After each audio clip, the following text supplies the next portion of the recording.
Are you noticing your car insurance rate creep up even without tickets or claims? You're not alone. That's why there's Jerry, your proactive insurance assistant.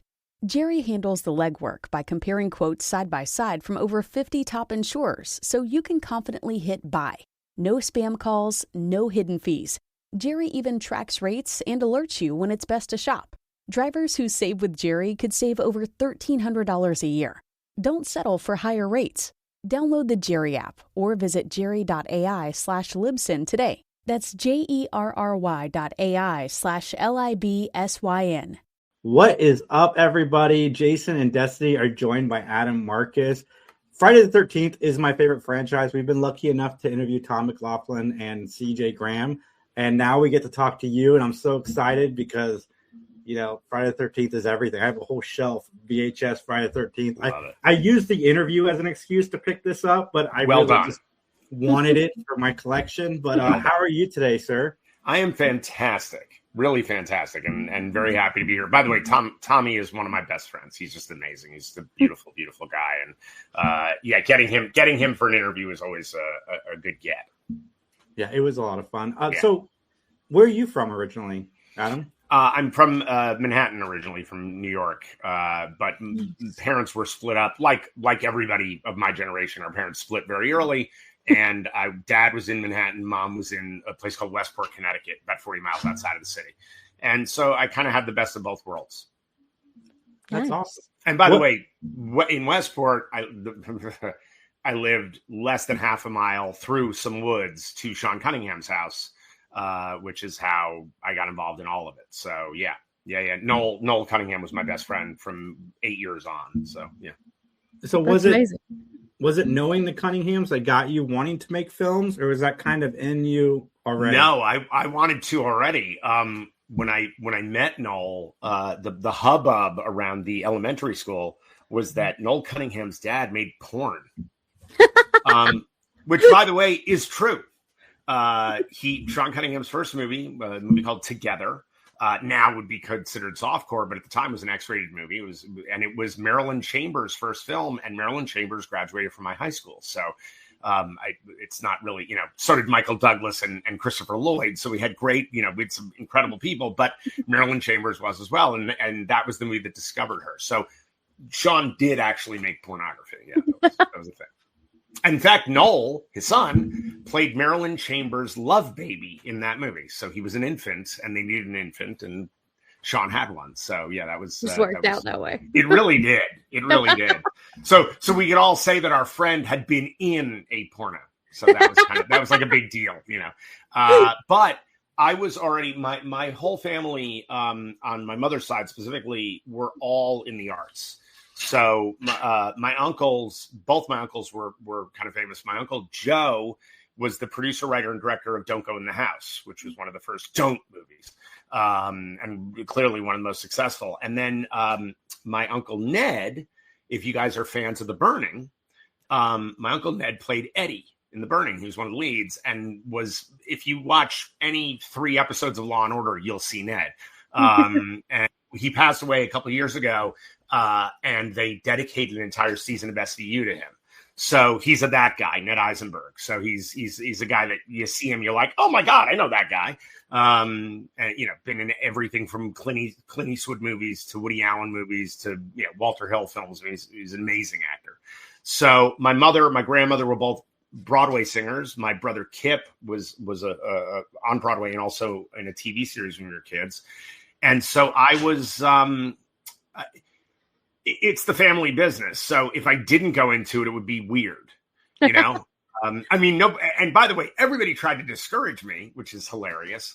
But from the time I was truly, and again, a story for people of my age, when I was 9 years old, my dad took me to see the second day screening of Star Wars. And he had just seen it the night before in Manhattan, came to Connecticut the next morning, was like, I'm taking you to the movies right now. And so I'm sitting there, 5th row center, which is where I always sit. And the moment that the Tantive 4 flies overhead with the Star Destroyer coming after it, I looked up at the screen. I'm 9, and I just went, oh. I want to do that. And my father, because I was 9, thought like, oh, you want to be an astronaut? And I was like, no, I want to make that. And truly, I have not spent one day of my life since that moment not reaching towards that goal and working towards that goal actively. So by the time I was, almost 11, I was on the set of the first Friday the 13th. Then I was apprentice editing by the time I was 13 for Susan Cunningham, Sean's wife, on Sean's movie Spring Break, which is the single most inappropriate movie for a 13-year-old to ever work on. It is literally just wall-to-wall boobies. And I say that I walked into the editing room, a boy came out a man, because that's kind of the truth. So yeah. And at 15, I started my first of 2 theater companies that I ran and that I directed in and acted in and whatnot. And that money that I made, because I lived in a town in Westport that was very theater driven. Paul Newman lived down the street. I used to sing at Martha Stewart's house for Christmas. It was that kind of town. And so because of the theater company that I was running, I actually was able to take that money and pay for film school at NYU. And so I got early acceptance to NYU when I was a junior in high school. Wow. It was pretty insane, actually. I had a lot of classmates pretty pissed off at me that I didn't have to deal with any of the shit they had to deal with. And I went to NYU. I won Best Picture at NYU, and then I was nominated for the Student Academy Award for a romantic comedy that I had made called So You Like This Girl, which starred 2 very up-and-coming young men that were my buddies and my age. But Tom Lennon, who is Officer Dangle in Reno 911. That's his show. He created that show, and that's him. And he's had an incredible career. And then Joe Latruglio, who plays Andy Samberg's partner on Brooklyn Nine-Nine. Yeah. So those are the 2 leads of my movie. And the girl in the movie, who ended up becoming my girlfriend after we shot the film, because I never dated anyone I was working with. I didn't do that. But the girl who was the girl of the movie, she was like the one that everybody wanted, the prize, ended up co-writing and co-directing Can't Hardly Wait and Josie and the Pussycats. Wow. So it was kind of an amazing group of people. And in fact, it was the first film in NYU's history where they actually made a prize for the movie, because we'd won Best Picture, which was amazing, won a cinematography award, directing award, and then we won the best ensemble performance, and every single actor in my group won an award at NYU. It was amazing. Like, I had friends that were from other colleges who came in and were like, I'm getting an award at a school I didn't even go to. And so, yeah, my closest friend since I was 14 is a guy named Eric Beatner. And he was an actor in my troupe when I was running my troops back east. And he has become a renowned editor. He's actually been nominated for the Emmy 10 times for The Amazing Race. And he's in my student film that won all these awards. And just now, he just cut this, Hearts of Darkness, Making the Final Friday. So, and now we're working together nonstop. So it's, I was very lucky to grow up where I grew up, but being in film, there was no choice. That was just going to happen. You just knew. Where can we see this student film? I have to see this. I will absolutely send you a link. No problem. Yes, I can send please. it to you. I've never put it on YouTube. I should. I will tell you, the one issue is that, foolishly, my brother Kip, who is in Jason Goes to Hell, he plays Officer Randy, he made a terrible miscalculation, because at the time, James Brown was in prison. And so he came to me and was like, hey, he can't collect royalties on his music. He's in prison. Let's use James Brown music. And so I did. This was a terrible, terrible mistake. Because it puts all kinds of rights issues about this movie that I love. But I can send it to people directly from me, and I'm not breaking any copyright. So yeah. That cast was amazing. The whole group is amazing. It sounds like crazy. so much fun. It was an incredibly fun experience. And Look, NYU, for anybody out there who's thinking about film schools, NYU is remarkable. It is the most pretentious place on earth. There's nothing more pretentious than NYU. It's like awful.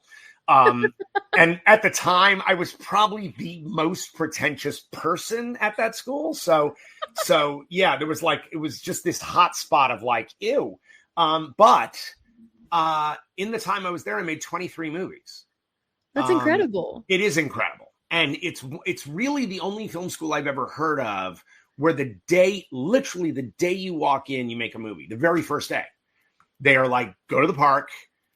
Our assignment was make a 3-minute film about a nursery rhyme, any nursery rhyme you want, but you have to tell a nursery rhyme, and you can't edit. You have to edit in camera.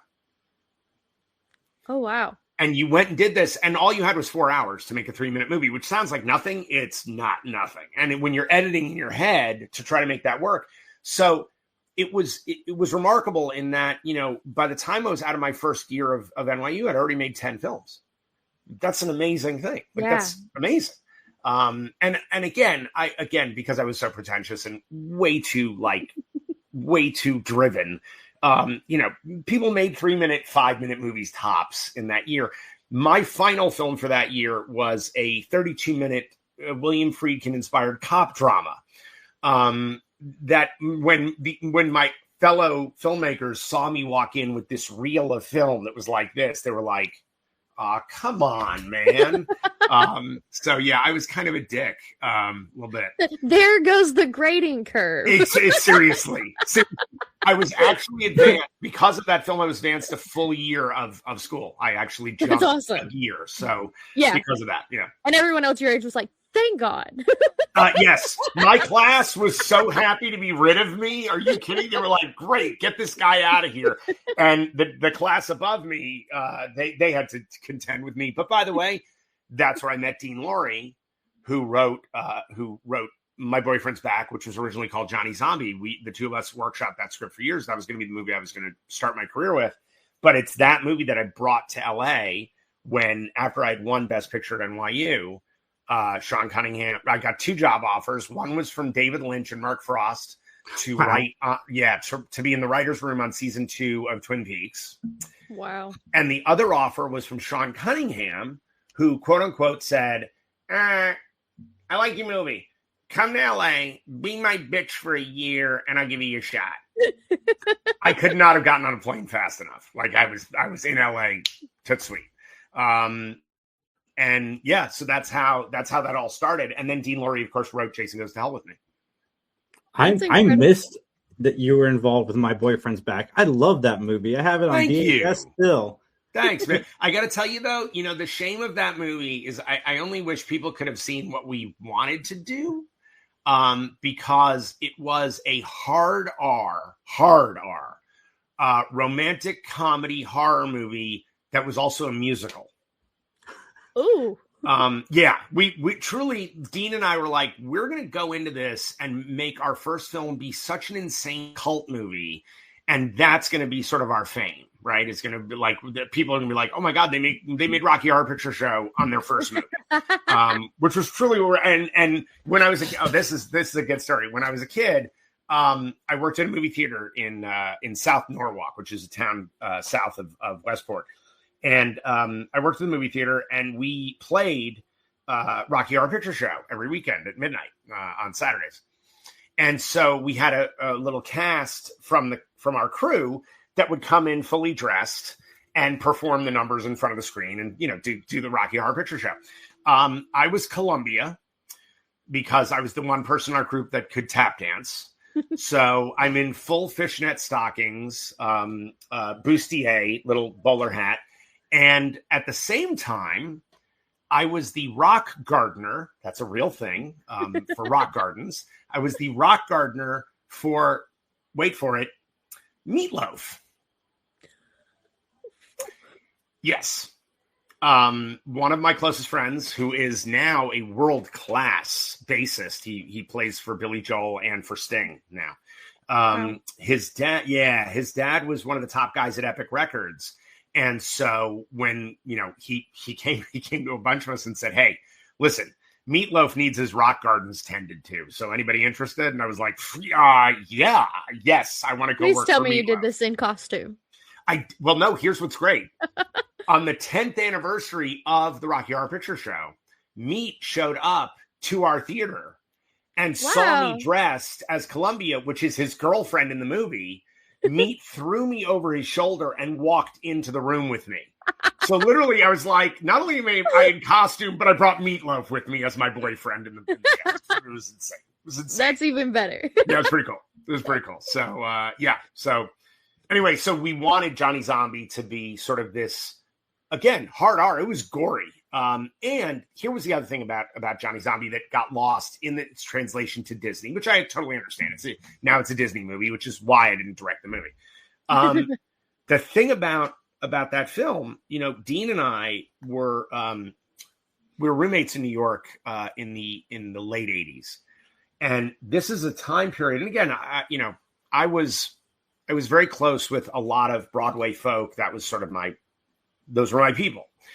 And a lot of them were just dying.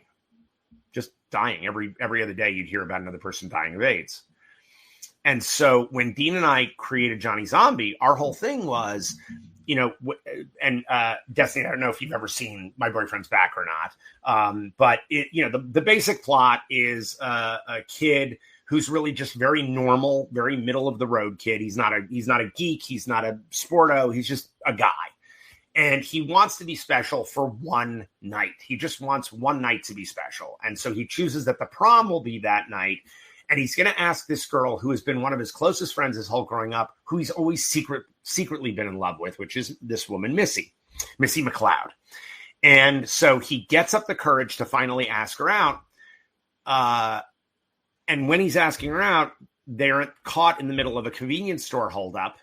And he is shot and killed while protecting this girl. And his dying wish, as she's holding him and he's bleeding out from saving her, is he says, "Want to go to the prom?" And she's not going to say no to the guy who's dying, who just got shot for her. And she's like, "Yeah, okay." And he dies. Well, the cemetery in town is built over an Indian burial ground. But nobody knows this. And by the way, I don't know if anybody has ever heard this bit, but Stephen King said something that I love repeating because it's amazing. After, things have not been great in our country for quite some time. And Stephen King came out and said, "Boy, you would think that this country was built over an Indian burial ground." I mean, come on, that is some good stuff. Anyway, so the cemetery itself is kind of cursed. And anyone who's buried in it comes back to life. Well, the thing is, if you leave the confines of the cemetery, you'll fall apart. You'll die within 3 days. Your body will, just fall to pieces. And so no one leaves the cemetery, right? They stay there. So all the zombies are living inside the cemetery, and they hang out in the mausoleums, and they play cards, and they do musical numbers together, which is where the musical stuff comes in. And because they're just bored, like they just want to do something. The other thing is they all miss their families. And so when Johnny comes back from the dead, his desire to go to the prom is so great that he's like, "I'm leaving. I'm going to the damn prom." Problem is, if you don't eat the flesh of the living, you're dead in 3 days. Like you're gone forever in 3 days. So he has to eat the flesh of the living because the prom's in 5 days. So, which he finds repugnant, like he finds that awful. I do love that Philip Seymour Hoffman is who he eats in the actual movie. And it was one of his very first movies. So, the thing that happens to all the zombies is they see Johnny be this brave, and they say, "Oh, fuck it, I'm going to go see my family." And all of these zombies leave the cemetery. And they go home. And instead of being greeted with love and hugs and kisses and all the rest of it, they are treated like Frankenstein's monster. And they are tortured and run out. And so our idea behind that was we had all of these friends in New York who were very, very sick. And their families rejected them because they thought that they would get sick too, that this was somehow communicable, which it's not. And we saw all of these people because they looked different, because they were so sick. they were still the same person inside. And so we wanted to make a movie that illustrated that through metaphor. And because, look, one of the greatest metaphorical films ever made is Night of the Living Dead, because it is about Vietnam, and then it is really about the civil rights movement at the end. And so we were like, let's do what George did. Like, let's follow in those great footsteps and make a movie that's about something more significant than just zombies. And so that's what My Boyfriend's Back was supposed to be. It is not what it is. But by the way, what it is adorable and very well acted. Bob Balaban did a beautiful job directing it. It's a great little movie. And it's the first movie I produced. And I was 21 and I was producing a movie for Disney, which was nuts. Crazy. So, yeah. Yeah. Well, maybe you can still do the movie you wanted. We've talked about it. We have talked about it. Yeah. About somehow trying. And by the way, funny enough, that screenplay, which was amazing, it really, really turned out beautifully. That screenplay came across by accident, got sent to Ron Howard. And Ron Howard ended up hiring Dean to write a movie for him because of that screenplay. Dean thought, like, he's going to write Jason Goes to Hell and My Boyfriend's Back. My Boyfriend's Back was horribly reviewed. Like, he got terrible reviews on that movie. And he thought, my career's fucking over. And then somebody sent his original script to Ron, and Ron was like, who's this guy? He's a genius. And so he hired him. And funny enough, about 8 years later, I ended up working for Ron for a couple of years doing television. So so somehow Ron Howard became a pinpoint for everybody from Jason Goes to Hell somehow. Yeah. Lovely fun facts. Right? There you go. We use that in trivia one day. Yes, as you should. As you should. Well, sorry, Jason, go ahead. No, go ahead. Please. You were 21 when you produced for Disney. You were also incredibly young when you directed Jason Goes to Hell. Mm-hmm. Like, I mean, having that friendship helped, but like, did you still feel pressure stepping into such like an iconic horror series? I will tell you, the only pressure I felt, and it was very short lived, was when I made Sean a ton of money on the first thing that I brought him. And I came to him and said, hey, you owe me a movie. Give me a movie. Like, that's it. Give me a movie. And he, and he, by the way, whenever I'm doing my Sean Cunningham impression, I sound like the supervillain, the Penguin, because Sean Cunningham is the supervillain, the Penguin. So he's like, listen, Marcus, New Line is going to buy Jason Voorhees away from Paramount. So if you can get the fucking hockey mask out of the movie, I'll let you write and direct. And so I didn't really hear all that. I just heard write and direct Jason Voorhees. And I was like, woohoo! Like, I couldn't have been more excited, right? Because I'm a lunatic fan of the franchise and of all things horror. And so I'm running down the hall. I'm, going to call my parents. This is fucking great. And as I pick up the phone, I go, wait a minute, get the what out of the what? That was the moment with the what? It finally settled in my head. It really did. Like, I was like, wait, did I hear you say mask gone? What?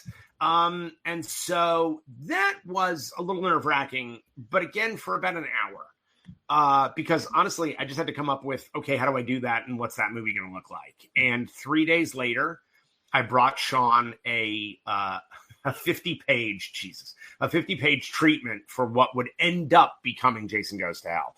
It was a much darker movie. What I initially wrote was really dark. But yeah, that's how that happened. And honestly, that moment and then the first day on set was nerve-wracking for a variety of reasons. The biggest of which is that when I hired everybody for the movie, when I hired the cast and crew, I had this beard that you're looking at. And I'm one of those guys, like I always say I've been middle-aged since I was 15. It's like I was that kid. Now I'm like Peter Pan syndrome, like nobody's business. I'm like a 4-year-old. I'm Benjamin Buttoning my way through my life. But I said to, I thought like we were shooting in July and August in LA and it's freaking hot. And so it's like, you know what? New day, new Adam. I'm going to shave the beard. I'm going to walk on that set fresh and new. And I shaved the beard. I go to set. My cinematographer was the first person to see me, and he did like a triple take. And he looked at me and went, "How the fuck old are you?" I was like, "Oh no. Uh-oh." Because I looked like I was 14. I don't know if you guys have seen Hearts of Darkness yet, but when you see it, there is footage of me directing the movie, like actual footage that we found of me directing. And when I look at it, I'm like, who let the 14-year-old on set? That's insane. I mean, it looks really like somebody's kid wandered onto set and started telling people what to do. But I never thought of it that way. Look, I had been working in the industry since I was 11. I took myself very seriously. I had run 2 incredibly successful theater companies from 15 to 21. I had won Best Picture at NYU. I'd already produced a movie at Disney. I was like, when people go like, "Oh, you're so young." I was so young in years, but in experience, I had spent half my life in the business already. And I was, look, I don't think anyone can say, even people who hate Jason Goes to Hell, and I know there are many of them, anyone who hates that movie, you can't look at it and go, "This is amateurishly made." Because it's not. It's not. I know it's not.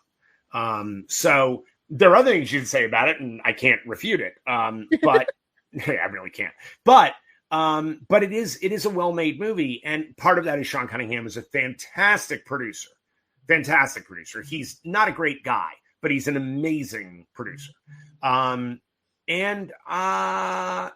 even at 23, I kind of knew what I was doing as far as my vision was concerned.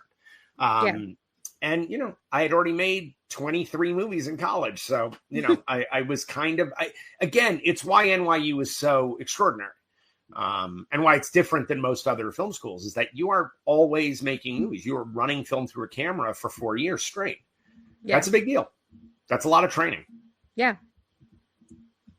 So I wasn't too nervous about it. I really wasn't. Yeah. I just dug it. I dug the job. I dug that I was like getting the chance to do it. Did I know I was lucky like nobody's business? Oh, yeah. Oh, hell yeah. Hell yeah. Yeah. And look, by the way, when you're working with Kane Hodder, like every day of the week, even in pre-production, you're like, this is my life now. Like that's people are paying you to do this. Yes. And so that would happen at weird moments because I was so self-assured that for the most part, I'd be like, whatever, it's fine. And I was meeting amazing actors. Tippi Hedren from The Birds came in to meet me to play Diana, the part that Aaron Gray ended up taking. By the way, Aaron Gray, oh my God, be still my heart. Aaron Gray is the first person to tell me what a MILF was. And I was like, that is dangerous information for a 23-year-old who is standing next to Aaron Gray. Like that's dangerous. But no, I was really very self-assured that then moments would happen where I would suddenly look at my set and be like, holy crap, there's 150 people here and I have to tell them all what to do. Oh, wait, I still have to be the boss too. Right. Like I can't just fanboy out right now. Like I have to tell Jason Voorhees where to go to get shot. Okay. Crazy life. Yes. I will tell you, right, the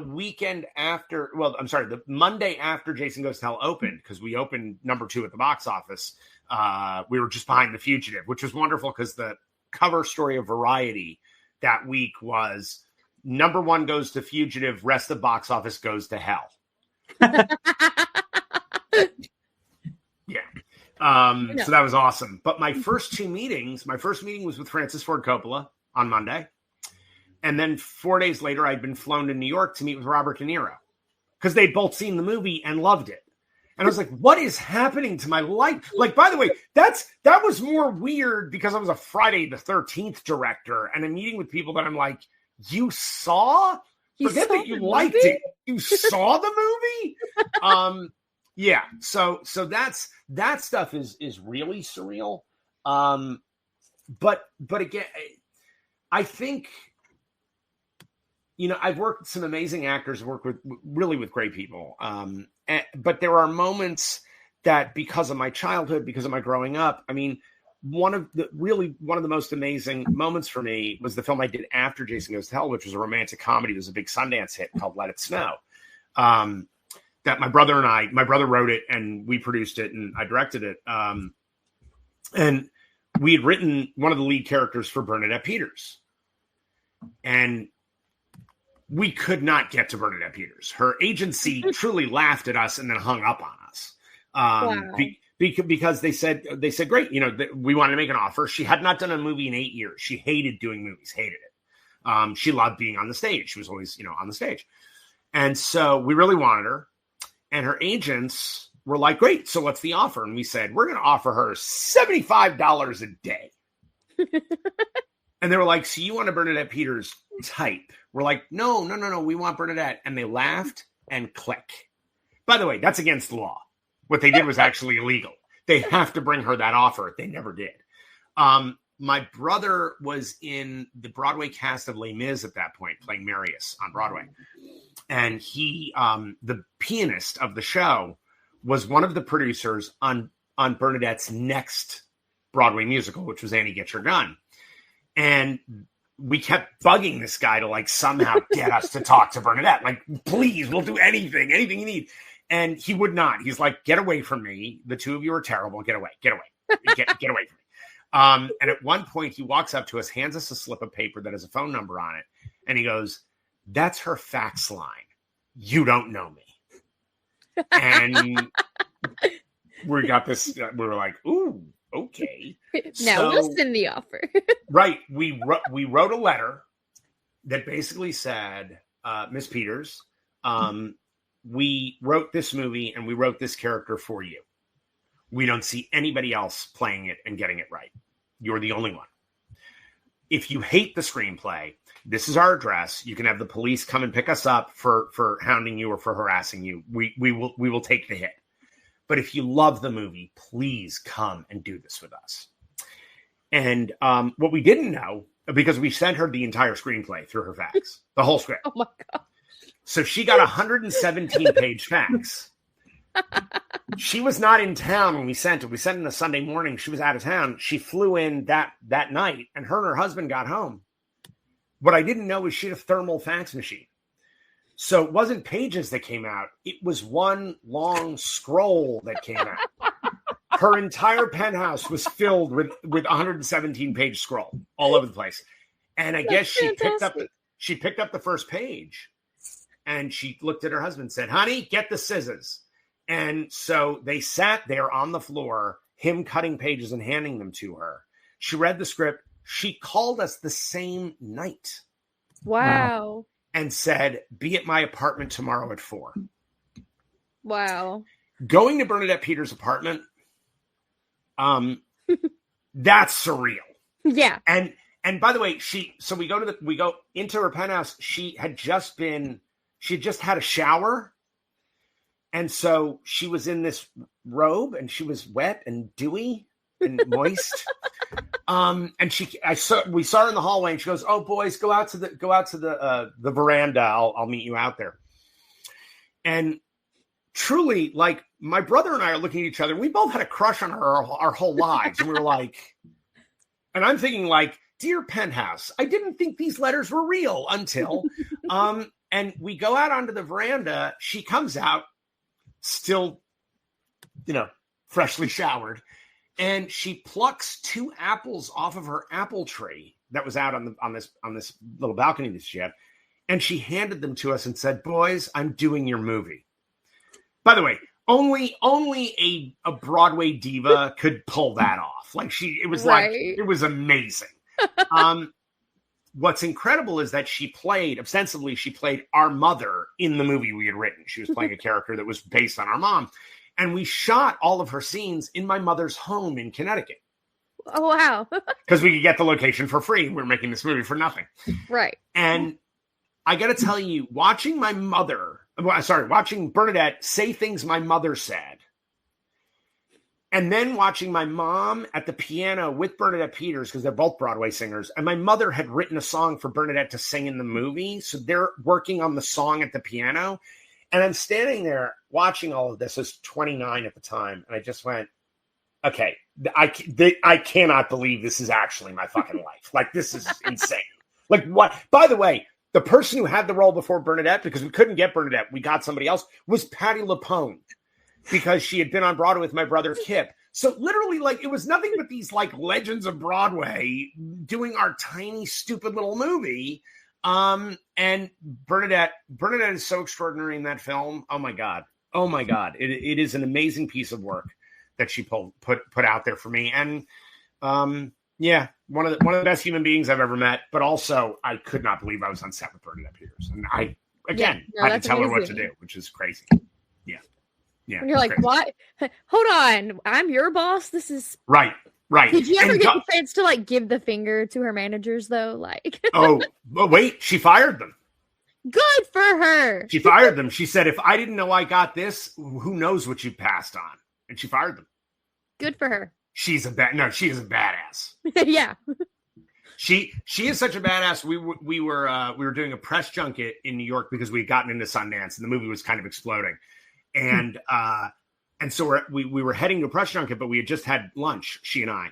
And as we're heading there, we're walking in Manhattan, and she's got a couple of her entourage with her.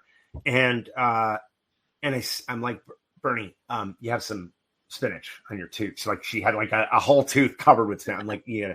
And she's like, oh, honey, thanks. And she starts and she goes, better? And I'm like, no, it's still there. Better? No. She goes, oh, for God's sake, just get it out.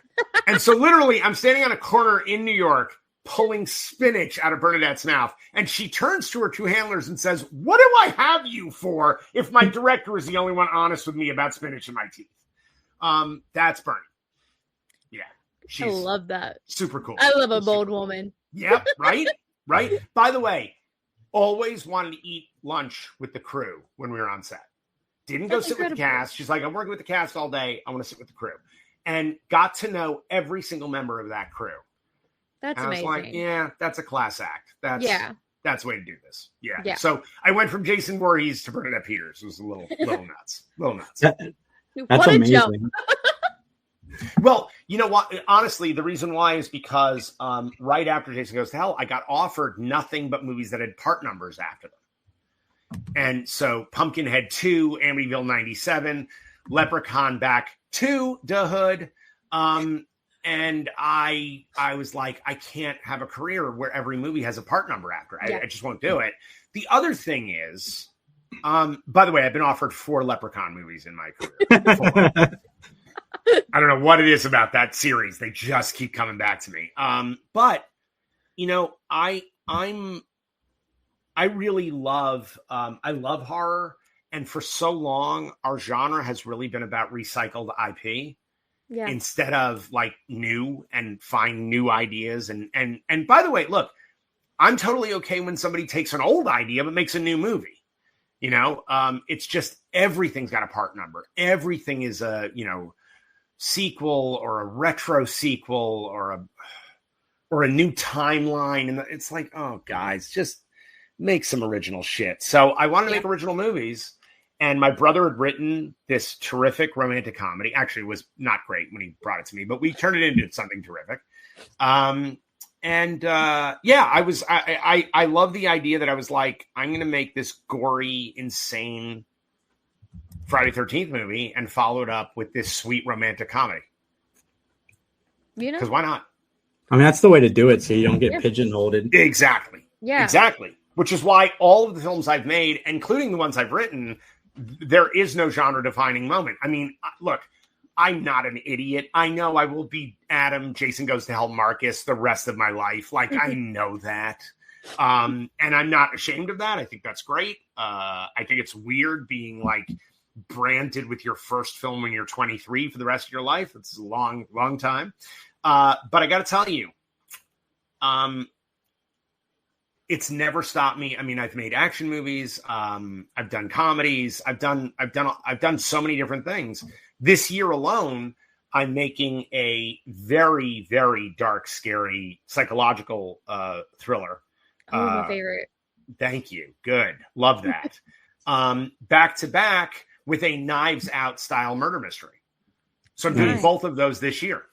So You know, I will not be. Look, the greatest filmmaker to ever live is Steven Spielberg. Period. There's nobody better. Like, there's just nobody better. And you look at the breadth of the work, and you're just like, this is extraordinary. Jaws is the best directed film of all time. And I mean, it's just. And again, these are my opinions, but I will go toe to toe with anybody and go, great, fight me. I love when somebody's like Christopher Nolan. I'm like, shut your filthy mouth. But my personal favorite director has always been Alan Parker. And Alan Parker, who started his career making Bugsy Malone, which is a child gangster musical starring Jodie Foster and Scott Baio, and followed it up with the Academy Award-winning Midnight Express. Yeah. And then did Fame.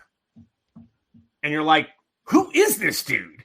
What's incredible? Watch any one of his films, and you know it's an Alan Parker movie. They all look like Alan Parker movies. They all feel like Alan Parker movies. So whether he's doing Shoot the Moon or Pink Floyd The Wall or Angel Heart, which is a masterpiece, what I love about Alan Parker is that he never let genre define him. He wanted to tell stories. Mississippi Burning is one of my all-time favorite movies. And when you think that's from the guy who made Bugsy Malone and Midnight Express, you're like, what the hell? You know, by the way, it's also why in every single movie I've made, there was a character named Parker. Nice. In every film. It's my nod to him. Yeah. Yeah. I love that. Yeah. Thanks. Thank you. Yeah. My brother Kip played Randy Parker in Jason Goes to Hell. Yeah. Yep. That's incredible. No, I love that. I love that because there's so many incredible stories to be told in so many genres, and there's no rule that says like you have to do just one. Right. Right. I can tell you because I knew Wes Craven because he was Uncle Wes when I was growing up. The movie he was the most proud of was Music of the Heart. That's the movie he really wanted to make. And there was Meryl Streep. People, you know, immediately put with his name. Yep. Yep. No one would think Music of the Heart, Wes Craven. They just wouldn't do it. Yeah. But when That's not where their mind goes. Right. But when you talk to Meryl Streep about what an incredible time she had in that movie, she will tell you how incredible Wes Craven was. And yeah, because he was inspired. Because, you know, look, Wes made a ton of movies and he made a ton of really movies. I love Wes and he's a brilliant artist. But there were a lot of things he did that were television movies, like television horror movies that are not great, that he was like, I need a job. You know, and he needed to put food on his table for his family. And so I don't begrudge him any of that. But, you know, Serpent and the Rainbow, I think, is one of his best movies. It does not bear any resemblance to anything else he made. Yeah. So I think it's a shame. I think it's a shame when filmmakers get pigeonholed. Yeah. Yeah. And to me, it's such a testament to your skill level, too. Like, that you don't pigeonhole yourself into thinking you can only do one thing. Right. Right. By the way, I will always come back to horror because it is my lifeblood. Like it is. Everyone has a favorite. Yes. Look, for me, it's so ridiculous. It's horror movies and musicals. That's my two favorite things, which is insane. More combinations of those then. Yes. Yeah. Well, I tried. Boy, did I try. And look, the thing that I direct that's easiest for me, that is just like a walk in the park, is comedy. And so if you look even at Jason Goes to Hell's got a pretty wide sense of humor. I mean, Joey B and Shelby alone, the scenes in that diner are, come on. I mean, come on. Rusty Schwimmer and Leslie Jordan, these are like two of the funniest people on planet Earth. And I got both of them, you know, at the beginning of their careers. I still, to this day, it's so funny. Leslie, who the Hearts of Darkness is dedicated to Leslie. Leslie was coming in for an interview, and he died before he could do that. And Leslie, to this day, we had a conflict on set when I had to put him in the fryer because it had to be him going in the fryer. I didn't want a stunt person, and he was fine with it. He was gonna go for it. He was cool. And I said, Leslie, what would you like in the fryer? Like, we can put any liquid you like, so something that, you know, the flavor of it at least won't be bad for you. And he says, oh Adam, I like birch beer. And I said, great, perfect, it's the right color, like, fantastic, we will fill it with birch beer for Leslie. So we did. And then I dunked him 6 times. Because, had to get the shot right. And at the end of it, he's like, "Oh, damn you, Adam Marcus. You ruined Birch Beer for me." So I did that. If Adam ever asks you, what liquid do you want? Just go with one you don't like. Absolutely. Because you're not going to like it by the time we're done. Yeah. But again, look, comedy, I think horror, and this is really a Hitchcock lesson. If you can make people laugh right before a kill, right before you scare the crap out of them, or you can make them laugh right after a good scare, you take your audience on a much wider emotional ride, and they end up being more susceptible to everything you're trying to deliver to them. Yeah. So yeah, that's a big part of what I try to do. So I have a question. So you Yeah. So Friday the 13th has kind of been like a huge part of your life because you came back and did the Never Hike Alone films as an actor, which I think those are fantastic. Thank you. Like, how'd you get involved with those guys? Vin and I became friends on the road. Well, when I would be showing stuff on the road at festivals, Vin was there with Never Hike Alone. And look, what I love, I think Vin really started this. Even though I know there were fan films that predate Vin's movie, but I think Vin legitimized making a fan film that was well made, really well made. And I think that's an incredibly important thing. I personally wish, look, I am not a giant fan of what's happening to Friday the 13th right now. That the first thing out of the gate was a hard cider advertisement. Seems a little misguided. And I might have gotten rid of the hockey mask. I did bring it back by the end of the movie. I didn't put him in that hockey mask, which is not great. So what I think that where I think Jason should live right now is in fan movies. Like, I think that's a great testing ground for somebody who wants to make horror films. I think it's really cool. By the way, I think Michael Myers is less so, because if you're trying to make a Halloween movie and all you do is kill people, you're missing what a Halloween movie is. You're missing what it is. There's a reason that Halloween is a cut above the rest, because John Carpenter is an amazing director, and not all of these movies have amazing directors. They can have good directors, but they're not all amazing. Mm-hmm. John Carpenter is a brilliant filmmaker. He understands how to create tension like none other. Yeah. And Halloween is a movie where there's no blood. It's really a bloodless movie. And it's all about waiting for shit to happen. It's terrifying in that regard. Mm-hmm. And so when you make a fan film that's a Halloween movie, I always go, you're really kind of screwing yourself. Yeah. Because you're not going to capture what he captured. What's great about Friday the 13th, what's great about Jason Voorhees, it is the movies are nothing but the kills. That's what the movies are. And if you can get a couple of jump scares in there, all the better. But yeah, I'm all for make a Friday the 13th fan movie. Now, by the way, don't make a career of it. That's a problem. Okay, the guys who make fan films and they never stop making fan films, no. One, eventually someone's going to go, you're making money at this, and they're going to sue your ass, which is not good.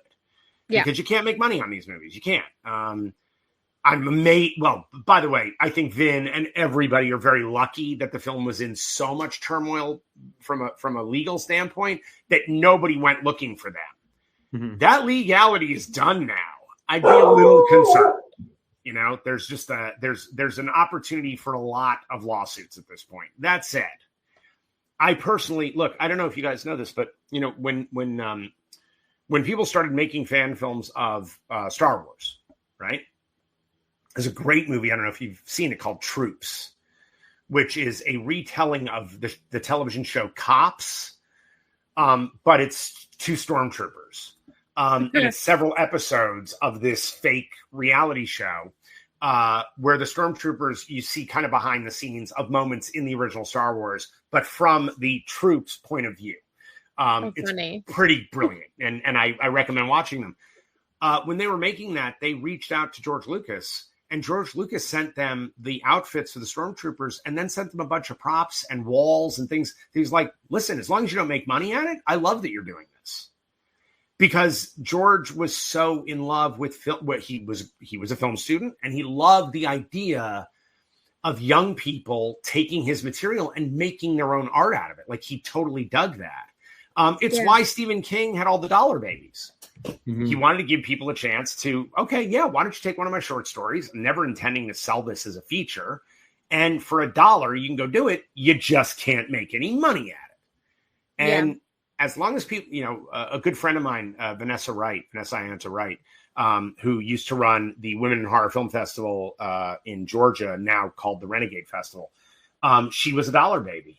And I got to tell you, like, her experience with that was extraordinary. King was amazing. And it gave her a career.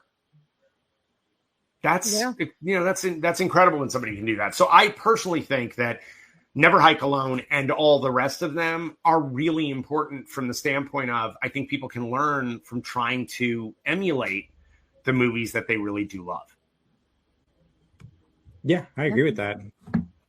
It's help you get to where you need to go, and don't make a career out of it. Absolutely. Do not. That is a giant mistake. By the way, Vin is in Hearts of Darkness. He was actually interviewed in the movie. So Vin's a good guy. Vin's a really good guy.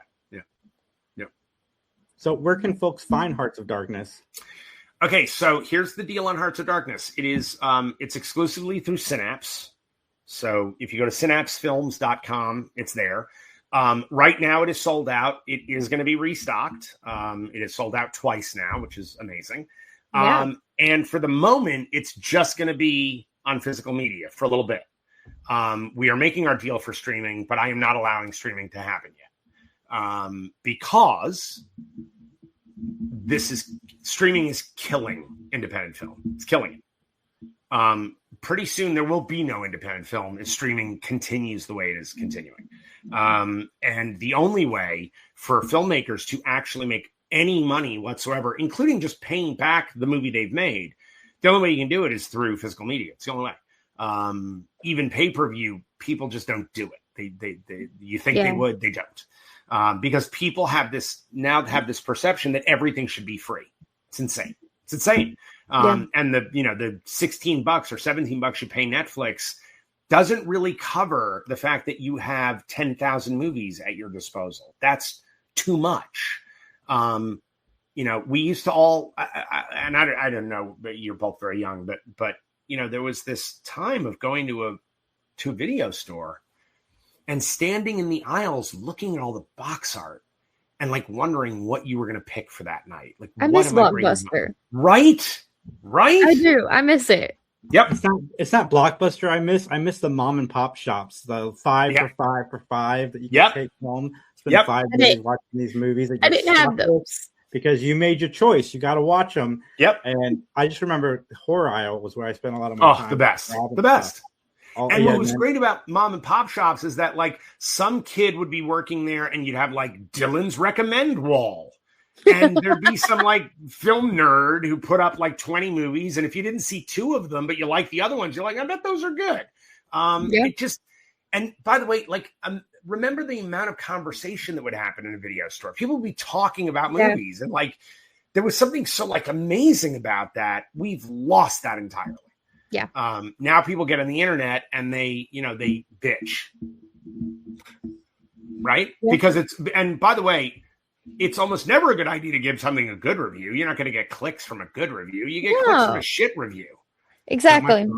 Because I like most movies. Right. By the way, as do I. And I got to tell you, look, the other thing, look, there is this weird hierarchy, and luckily horror, especially this year, has gained a tremendous amount of respect. I mean, the fact that we've won several Academy Awards this year in horror, which is amazing. Yeah. But there is a hierarchy, and I will tell you, give me a 5th viewing of Police Academy before I have to watch Passage to India one more fucking time. You know, and by the way, David Lean, one of the greatest filmmakers of all time. You tell me I'm going to watch Bridge Over the River Kwai, done. Let's watch. You tell me Lawrence of Arabia is playing, I'm sitting down in the popcorn. But you tell me Passage to fucking India is gonna happen, and I'm like, no, that's just a bad movie because it's boring. It's actually boring. And I love film snobs who are like, but the texture of the fuck off. Go watch Police Academy, which of course film snobs, it's always beneath them, right? Or Porky's. I love when people go after Porky's. I'm like, go watch Porky's and let me sit behind you. And let me see if you laugh or not. Right. I unapologetically love all 7 Police Academy movies. Right. But you know what? Those movies, as silly and ridiculous as they can be, they were made with a purpose to give an audience a great time. Look, people love shitting on the Friday the 13th movies, and I get it. I do get it. They are really gory. They are empty calories. We are the McDonald's of movies. Okay, you're getting no nutritional value whatsoever. It's why, look, I will say, and Jason Goes to Hell, the one thing I will say in not just defense of my movie, but in the joy of my movie, the acting in that movie is off the charts. It's off the charts. If you want to see great practical effects in a slasher movie, you will not get better than Jason Goes to Hell. Like it is just, again, well made and well acted. Some of the most intense practical effects of the entire franchise, in my opinion. Thank you. God, do I appreciate that. Yes, I will put the tent kill up against anybody. But we are empty calories. That said, the people who make Friday the 13th movies, we go in with the intention of, oh, the audience is going to fucking love this. Yeah. That's the most oft heard thing on a Friday the 13th set from a director. Tommy McLaughlin is like one of the greatest showmen I've ever known. Well, yeah, his movie's really good. And I've always seen Jason Goes to Hell as a sister movie to Jason Lives because both of us have about the same sense of humor. And so there is a real like kind of meta thing that we both play on and all of that. And I think that horror in general, look, I will say, and again, I love a lot of these movies, but I will say the last decade in horror, there is a very disturbing trend, and it doesn't seem to be going away, which is you open the movie on someone who's very sad. I'm so sad. My dad just died. And I've got daddy issues because he touched me in my no-no place. And I'm on heroin and I'm sad. Okay, when the horror starts, I kind of go, I think if this person just dies, they're going to be a lot happier. Right. Which is a lot different than the people who are, doing it in their cabin. Like, they're having a good time. Absolutely. Absolutely. By the way, the best example of this is the original Evil Dead and the remake of Evil Dead. The original Evil Dead is a bunch of ne'er-do-well idiot college students all going up to a cabin to have a lot of sex and do drugs. Mm-hmm. And then their fun time gets interrupted by the Evil Dead. Okay. The remake is about a bunch of friends taking their friend to have an intervention and get her clean from drugs. And the Evil Dead show up. I'm surprised the Evil Dead stayed. If I was the Evil Dead, I'd be like, oh, this is depressing. Let's find another cabin. Let's go. Fuck these guys. Like, these guys suck. Right? I'm missing. And by the way, I love when somebody nails the sadness and it means something in the movie. I love it. Like, please. Yeah. I think The Witch is extraordinary. I think Hereditary is amazing until it shits the bed in the third act. I think The Babadook is fucking crazy and really like disturbing little movie. Yeah. So Bring Her Back was easily my favorite horror film of last year. I love that movie. So there's times when you can have something really disturbing and great. And like, let's get into it, man. For me, if the filmmaker is talented enough, they can pull that off.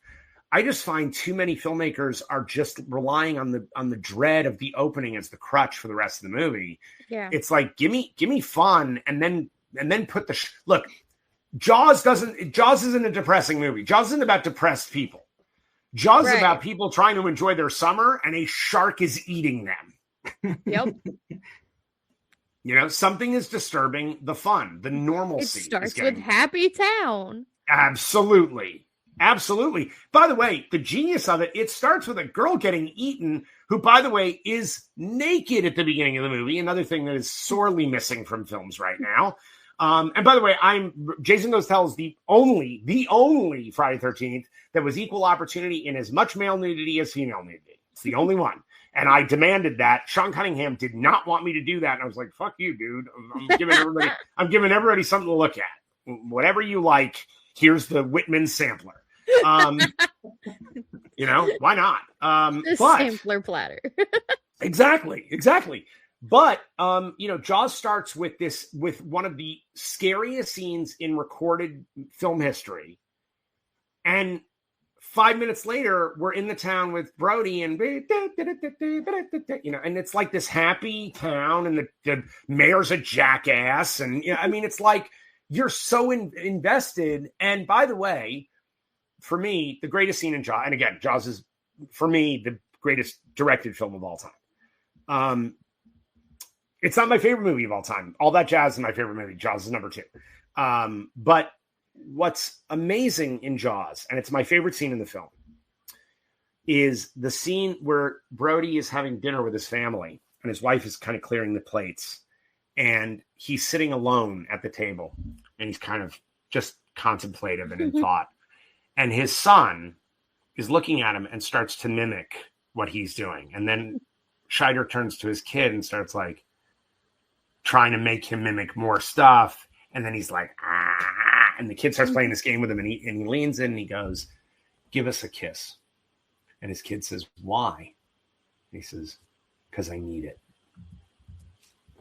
I get chills just saying the lines. That movie, I will go into hell with that man to protect his family. From that moment, I am on board. I've already loved the movie, but now we're in a different place. And I will follow you into hell. Yeah. And you will, especially your family. Yeah. Especially. Yes. Like you show me a great family on TV. Yeah, I'll fight for you. Absolutely. And you'll stay with them a long time. Mm-hmm. Yep.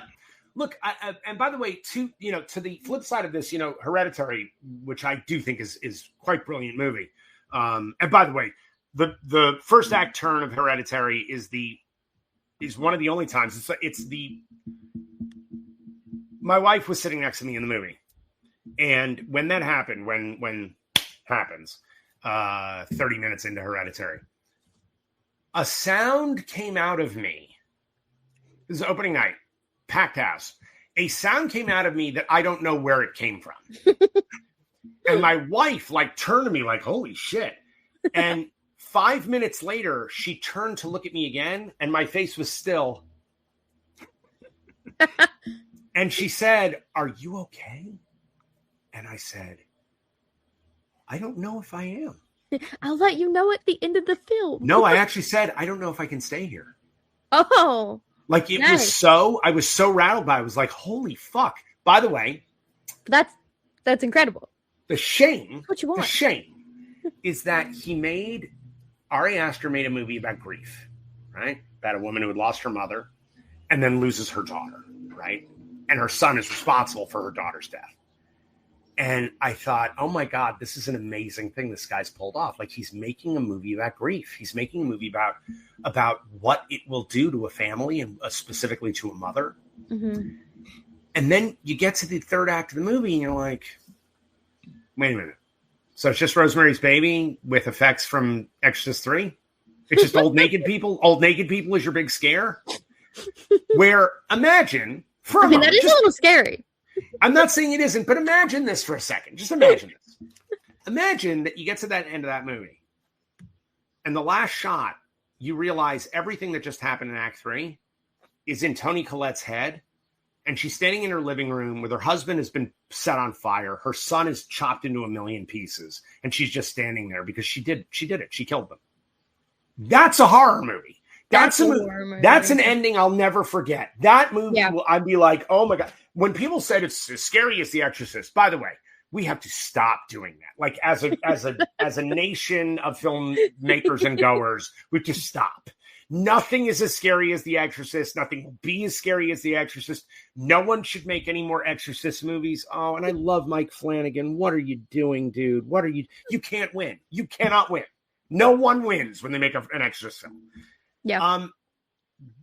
The thing about Hereditary is it would have been, for my money, it would have been a masterpiece and would have been a movie that could go in the same category as The Exorcist.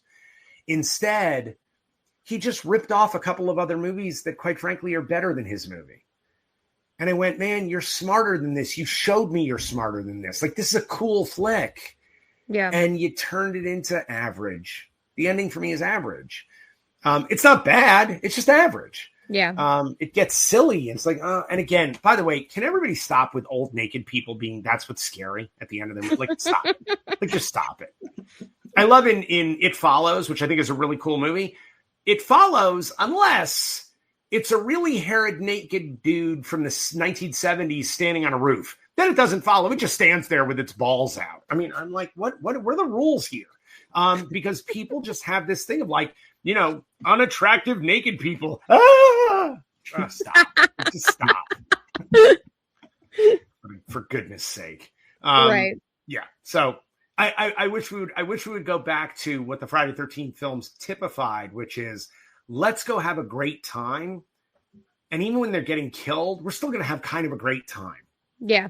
We're still going to have fun. By the way, I think it's why Sinners is the hit that it is. Yep. Because it's fun. Because you're like, the music is great. The vibe is awesome. These people are at a juke joint to have a great time. And even as the people are dying. And oops, vampires. Yeah. I mean, I don't understand why all the vampires are Irish. I don't understand. And I don't understand why they all do a jig. But still, great. Fun. It's great fun. And honestly, like, there are people I know who've seen that movie 5 times already. And I'm like, I get it. I do. I get it. It's fun. You're having a good time. Yeah. It should be what we care about the most. Yeah. As filmmakers, we should care that people have a great time. Yeah, I agree with that as a fan. Completely. Again, like I said, I like a lot of things, and I say I do in my reviews, and maybe that's why I don't get clicks. Maybe I need to be more angry about liking things. We'll see. If you're really angry, you get so many clicks. Even if you like it, just say it in like an angry voice. That was so good. I actually have a filmmaking friend. He's a filmmaker, and he puts up these little mini reviews in his stories. And every time he does, my soul dies a little bit because he's very negative. And I just keep thinking, dude, you're a filmmaker. Stop bagging on other filmmakers. Like, cut it out. It's not a good look, and it's going to hurt your career. Yeah. I don't get it. I rarely have anything negative to say. By the way, as I said, Ari Aster made a great movie. I just wish the ending had been as great as the rest of the movie. But like I said, you gave a good example of why you felt that way. It's the thing that drives me nuts about criticism on the internet is nobody has a reason. Like, they don't back it up with examples from the film, which is this sucks. Right. Don't watch it. Right. Yeah. Said, why? Why does it suck? Tell me. I mean, also, a movie doesn't suck just because you don't like it. Right. A movie can still be a good movie. It could just not be your cup of tea. Exactly. There's the phrase, in my opinion, is important. Right. And look, film criticism is now dead in this country because of the internet. So we used to have, Janet Maslin, who wrote for the New York Times, was a brilliant film historian. She understood film theory. Pauline Kael, she was so well respected that she would take a movie that Bonnie and Clyde was a disaster at the box office. It was a flop until Pauline Kael wrote her review and made sure that the studio put the movie back out. And they did. And it became one of the most important films of all time. That's one critic did that. Yeah. Because we had journalists who understood the form so well that their opinion did hold more water. By the way, I disagree with Pauline Kael all the time. Like, I have every one of her books. I've read all of them multiple times. And there are movies that she loved that I freaking can't stand, right? But when I read her review, I totally understand why she loves it. I totally get it. Because when she comes at it from the point of view that she's coming at it from, I go, oh, All right, I didn't feel that way when I saw the movie, but if I had felt that, if that's where I came from, I think this was an amazing movie. Right. And that's why we need to say why. Why don't you like something? Or why do you? Like, tell me, give me substance in your review. Absolutely. Because this movie sucks. I didn't like it. Don't go waste your money. Like, that doesn't work for me. In fact, if anything, that makes me want to go see it more. Yep. By the way, so I don't know if you guys know who John Esposito is. John Esposito wrote Stephen King's Graveyard Shift. He was one of the writers and producers on From Dusk Till Dawn. He won the Writers Guild Award for The Walking Dead several times. And John's brilliant. John's an amazing guy. One of my closest friends of my lifetime. John and his wife and myself and my wife, the four of us once a month would go and do bad movie night. And we would look at whatever was out playing and go, which one is going to be the worst one of all of these? Like, which one is just going to be garbage? And we would go. And that's what you go see. And we would go sit in the back of the theater. It's the only time I would sit in the back. Usually I'm fifth row center. I'm in the back of the theater with my friends. And all we do, because there's nobody else in the theater, we're pretty much the only ones watching this piece of crap. Because it's terrible. But we have so much fun. Mystery Science Theater 3000 in the movie. So guess what? That movie, as bad as people might think it is, actually gave us a great fucking evening out at the movies. Right. So it's still entertaining. So there's a ton of movies that people are like, oh, that's garbage. I'm like, well, not really. Not really. Not if you approach it the right way.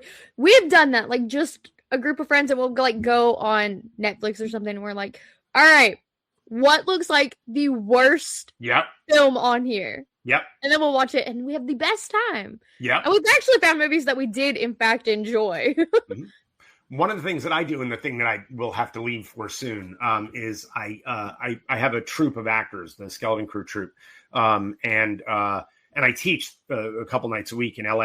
I have a theater in town, and one of their exercises every Halloween, we have bad scene night, and the idea is to find the absolute worst piece of trash script you can find, just garbage, and then bring the scene in and make it great.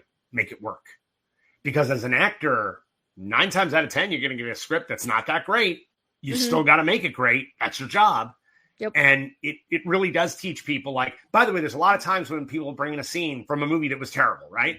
And they do the scene in class, and then they're like, and everybody in the room is like, wait a minute, that's from a bad movie? And we're all like, yeah, the script's pretty good. So I guess something else went wrong. Mm-hmm. You start identifying, like, what is it that was the problem here? Because a lot of times it's not the writing. Usually it's the director, or it's a bad actor, or whatever. Bad editing, all of that can contribute. But I always feel that you can learn a lot more from a bad movie than from a good movie. Always. Yeah. You can't watch The Godfather and then know how to make a great movie. It's impossible. Because it's ephemeral. Like, oh, really? You're going to go make The Godfather? Go ahead. Try. But when you watch a terrible movie, you can go, okay, why was this terrible? And suddenly you're avoiding traps rather than trying to recreate magic. You can't recreate magic, but you can avoid traps that can help you end up creating magic. I love that. Well, Adam, I know you have to go soon. So if you could give one piece of advice to filmmakers that are stepping into the scene now, what would that piece of advice be? Awesome question. So good. So good. If I had what people have now, when I was the age of starting as a filmmaker, I don't know if I'd have any relationships, because I would never stop shooting movies. Because everybody has this now. You have a portable movie studio in your pocket all day, every day. Every day. Yeah. You can write, shoot, cut, distribute from this. And anyone who's like, well, you need a red. Fuck that. No, you don't. Stop it. Okay. Sean Baker, who is, now the most awarded individual for a single film in the history of our industry. He made a movie that won Sundance, and he made it on an iPhone 5. There's an iPhone 17. It's a little bit better. Yeah. He made an iPhone 5 and he won Sundance with Tangerine. That's an amazing accomplishment, but it's also someone saying, I'm not going to allow the tools to be the thing that stops me. Yeah. And I'm not going to allow the film snobs of the world or the snobware of the world to stop me. You know, you can now have DaVinci, which is free editing software, and it's amazing editing software. And it comes with the best color timing that you can have on planet Earth. So there is nothing standing in your way but you. You want to go make movies? Go make movies. Don't talk about making movies. Go make them. Even in my industry, we have two types of people. We have people who have lunch to talk about making films, and then we have people that actually go out and make movies. And I've never been the one that just sits at lunch talking about it. I make movies. I love this industry, and I love creating. And if that's your bag, if that's what you want to do in your life, don't let anybody tell you no or it's impossible, because they're just jealous that you have a spark in your eye and want to do something. Don't ever let that person dictate who you are creatively, ever. No one has a right to.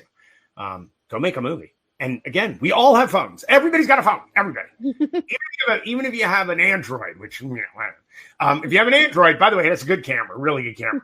My camera is great. Yeah, that's why one of the reasons I got it. Go shoot a movie. Like, you want to make a movie, make it. Like, there's nothing stopping you but you. Love it. So that's my advice for filmmakers. Yeah. Adam, I think we can talk for another 4 hours, but I know you got to go. So everybody, please like, comment, share, subscribe. Adam, where can everybody find you online? Everybody can find me on Instagram at AdamMarcus13. That's my handle sort of across the board at you know, Threads and Twitter and all the rest of it. But I will tell you, I know that Facebook for a while was like, oh, that's the social media for old people. That's bullshit. I have more fan interaction from young people on Facebook than anywhere else. It's also just that you can share more. You can share a full story. You can talk about things. And so that's really like where I live and breathe. I love Facebook. I still do. I don't like it politically, but I love what happens with it artistically. But I will also say, because I would be really remiss if I don't, folks, go and check out this documentary. We just got nominated for Best Documentary in the Rondos, which is an amazing honor. We've won Best Documentary at several film festivals. The thing is played all over the world, and everybody who watches this thing seems to really connect to it and have a great time. It's a fun movie. It's a doc that's fun. And it is about filmmaking, not just about Jason Goes to Hell. It's about enthusiasm and working as a team. And it's just a really good time. I will also say that the Blu-ray of the movie, which is through Synapse, but it's also through Red Shirt Releasing, which is Michael Felsher's own company. The actual physical disc I'm so proud of it. I've never been so proud of a release that we've ever had. By the way, the 4K of Jason Goes to Hell is amazing. It's the very first time that anyone can actually see my movie the way we intended it. It's incredible. And I'm telling you, this release of this doc is more exciting to me. Because we've got 3 hours of extra stuff on the disc. So you've got a 5-hour package of materials that every moment of it I'm proud of. We just, Michael Felsher, who directed the movie and just did a fantastic job, and Eric Beetner, who cut the movie. They're really the two most unsung heroes of this thing. And also Ali Rivera Quinones and my extraordinary wife, Deborah Sullivan. You know, as a team, we really accomplished something with very little money, but with a lot of gumption and a lot of like, let's go make a movie, and a good movie. There's no Zoom interviews in this thing. You know, there's no cuts. There's a ton of documentaries that are doing that now, and it's fine. I'm not denigrating that. I'm just saying we took a camera and went into people's homes and shot them in their environments and spent the time to get deeper and more interesting answers.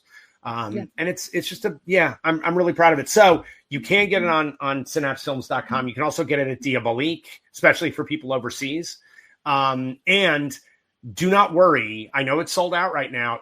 You will be able to pre-order it very soon, and it'll come right again to you. So it's going to keep moving. It's going to keep moving. And anybody who wants a signed copy of it, reach out to me directly.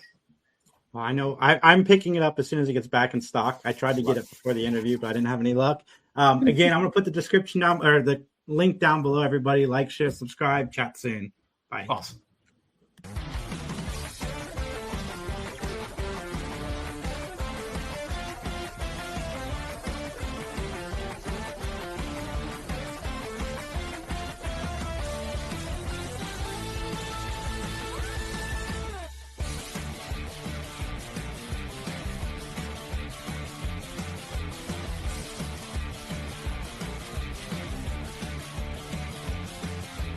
Marketing is hard.